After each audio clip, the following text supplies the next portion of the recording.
want to talk today about a concept called recapitulation. It sounds complicated. It's really not.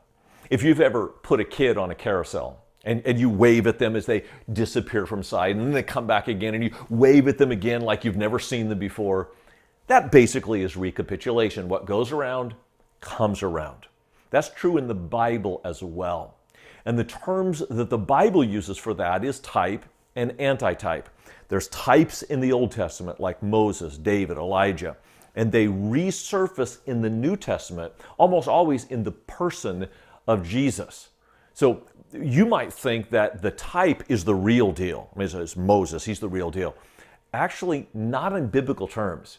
He is the shadow and Jesus is the fulfillment. You take David, he's the shadow. I mean, he's a real person, but he's not the real deal. Jesus is the ultimate fulfillment of God. That's his mission and plan. So I want to talk today about recapitulation, specifically through the life of Moses.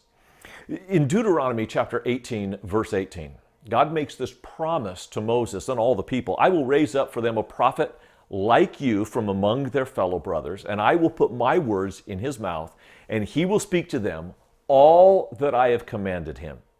So God is predicting a coming new Moses, an antitype of Moses, who will be a better prophet than Moses. Now, this is stunning, really, particularly if you look at Jewish literature, because Moses was one of the three titans of the Old Testament. Abraham, he's the father of the nation. Moses is the founder of the nation, and David is the ruler of the nation. These three are unassailable giants. Now you pick that up as you read, for example, in the Mishnah. It's a book from 200 AD that recorded all the previous oral traditions. And rabbi after rabbi argues and debates over all kinds of different issues. Rabbi Shammai says this, Rabbi Hillel says this, Rabbi Akiba disagrees, he says this, which is pretty normal. I had one rabbi tell me one time, if you ask 3 rabbis their opinion, you'll get 5 opinions. So there you have it. The only rabbi who is never contradicted is Moses. He's like drop the mic every time until you get to Jesus. For example, Sermon on the Mount, Matthew chapter 5. Jesus, you'll read this 6 different times. You've heard that it was said, but I say. Moses is the lawgiver. He's the founder of the nation. Jesus goes, I know, what he said is good, but it's not enough. I say. Nobody did that but Jesus, and he did it 6 different times in one sermon. Or here's another example, John chapter 6. Jesus feeds 5,000 men plus women and children. The next day, they all come back. Obviously, they want more bread. And Jesus rebukes them saying, you're missing it. It's not about the bread, it's about the bread of life. That's me. Moses gave you manna in the wilderness, but I am God's manna. So Moses gave you a gift. I am the gift. I am greater than Moses. See, the New Testament doesn't just compare the two. Jesus is far greater. Here's another example, Mount of Transfiguration. Peter, James, John, sleepyheads, fall asleep, and they wake up to these 3 illuminated figures, Jesus, Moses, and Elijah. And Peter is so excited about it, he says, let's build 3 tabernacles, one for Moses, one for Elijah, and one for Jesus. And God the Father rebukes him.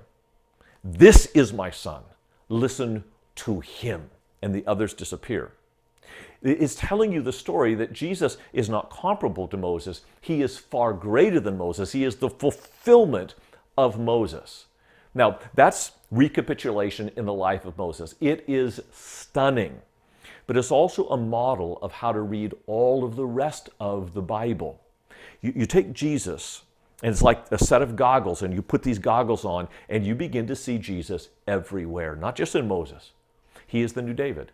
He is the fulfillment of Elijah. He is the fulfillment of Joshua and Joseph. He is the fulfillment of the temple and the Sabbath and the Passover lamb. He is everything. Now, I know that seems a little radical, especially if you're a new follower of Jesus, or maybe a pre-Christian, you look at that and go, really? To see everything through the lens of Jesus? Yes, because he will bring clarity to every other aspect of your life. I know that's not normal, but I also know that normal is not working. And maybe we need to begin by interpreting the Bible and our world through the lens of the fulfillment of God, Jesus Christ himself.